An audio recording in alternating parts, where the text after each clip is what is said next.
فالوورای عزیز، دوستای عزیز، وافورای قشنگ ما رو ببینین، یکی از یکی جذابتر، دلبرانه تر. رنگا رو ببین، خدای عاشقش میشی. اصلا نکشی، اصلا اهل عملم نباشی، اینو ببینی عشق میکنی بکشی.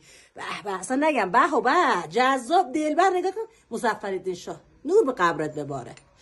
برید بکشید، 2 تا بس بکشید، برید اون فضا دنیا، نه دور ازشونا، تو خودتو عشق کنید. قشنگترین خاطرات تو زندگیتون رو با این وافورای ما به ارمغان برسونید. اینا کار دست آقای امید محمدی، بنده خدا، هنرمند خفته است.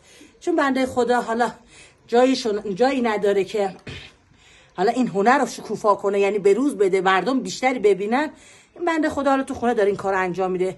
منم مصوب شدم دارم تبلیغش میکنم، چون واقعا هنر دستشون واقعا زیباست، بسیار عالی. به به به به، در رنگ ها، اندازه ها مختلف.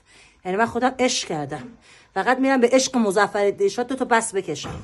به به به به، نور به قبر. ببین عشق میکنه آدم. بگیرید، بخرید، ببرید. دنیا 2 روزه، بخور و بکش.